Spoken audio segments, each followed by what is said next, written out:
13 दिन तक 40 डिग्री से ज्यादा रहा तापमान। गर्मी ने 53 साल का रिकॉर्ड ध्वस्त कर दिया है।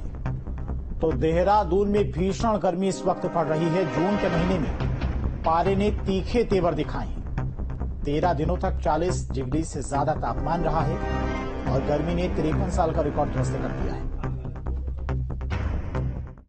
उत्तराखंड में गर्मी का सितम लगातार बढ़ता हुआ नजर आ रहा है, क्योंकि आपको बताते चले कि पिछले 53 सालों का रिकॉर्ड उत्तराखंड में गर्मी ने तोड़ा है।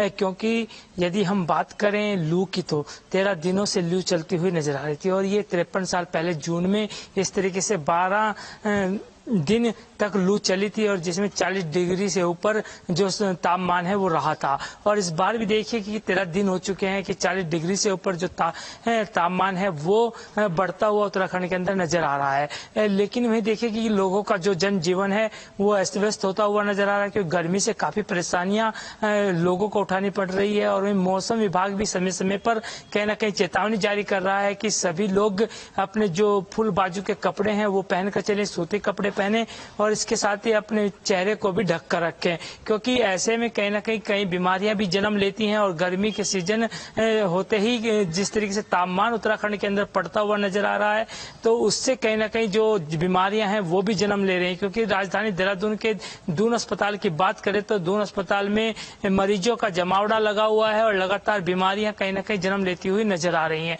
इससे बचने के लिए भी डॉक्टरों की तरफ से भी सलाह दी जा रही है कि खान पीन में अपने तब्दीली करें और इसके साथ ही जो लोग दोपहर में बाहर निकलते हैं वो बाहर ना निकलें। यदि ज्यादा ही जरूरी काम हो तो तभी वो बाहर निकलें और उसमें भी अपने साथ पानी की बोतल रखें या जूस रखें, ताकि समय रहते वो उसको पी सकें।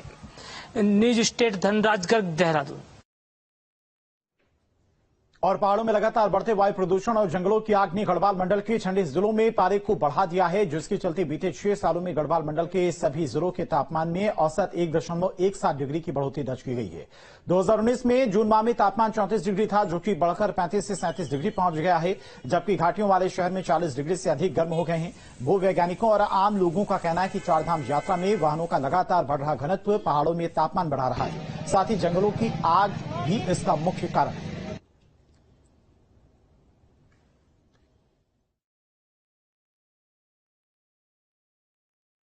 टेम्परेचर बढ़ रहा है दिन प्रतिदिन। इसका कारण एक तो ये है कि यहाँ पर जो जंगल है, जो जंगल की वन संपदा है, इसका जो अग्नि शमन होता है, जो आग लगती है जंगलों में, इसका एक कारण तो ये भी है।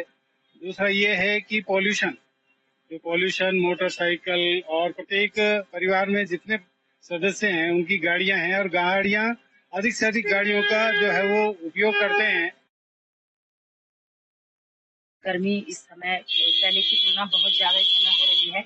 नॉर्मली देखा जाता था कि पहाड़ में 31 एबव होता था जब बहुत ज्यादा गर्मी हम लोगों को लगती थी, और यही कारण था कि जब इतना कम टेम्परेचर यहाँ पे रहता था तो जो प्रवासी लोग होते थे, पर्यटक जो होता था वो पौड़ी में आता था। लेकिन इस बार कम से कम 40 एबव इस समय टेम्परेचर हो गया है पौड़ी का, पहाड़ का मैं बोलूंगी। और इसका कारण हम यही कह सकते हैं कि जंगलों में जिस तरह से जंगल जले हैं, आग लगी है, यही इसका मेन कारण हो सकता है। एल नीनो इफेक्ट पड़ रहा है। एल नीनो इफेक्ट से क्या होता है, वेस्टर्न विंड जो हमारी आती है उसका एक गर्म हवाओं का एक एक्स्ट्रा दबाव हमारे पास है, जिसकी वजह से ये एक्यूमुलेशन पहाड़ों तक है और उसकी वजह से हमारे पहाड़ों में एक्यूमुलेशन की वजह से बहुत ज्यादा ह्यूमिडिटी बढ़ गई है, गर्मी बढ़ गई है, टेम्परेचर में एक इजाफा देख रहे हैं। और बारिश जो है थोड़ा सा हम लोग देख रहे हैं कि अब जब बरसेगी तो बहुत ज्यादा हमें मानसून देखने को मिल सकता है। तो चलिए ग्राफिक्स के जरिए आपको दिखाते हैं कि उतर रही है देवभूमि। साइक्लोन से पैटर्न बदल गया है, कम बारिश इसकी एक मुख्य वजह भी है और पेड़ों की कटान से भी मुसीबत लगातार बढ़ती जा रही है। टेम्परेचर पहाड़ी इलाकों का लगातार बढ़ता जा रहा है। बढ़ता ट्रैफिक, यानी कि जो पर्यटक हैं वो काफी संख्या में पहुंच रहे हैं उत्तराखंड, जिसकी वजह से जो गाड़ियों का घनत्व है वो काफी ज्यादा बढ़ता जा रहा है। पोल्यूशन बढ़ रहा है और इसी वजह से तापमान में भी बढ़ोतरी दर्ज की गई है। चमोली से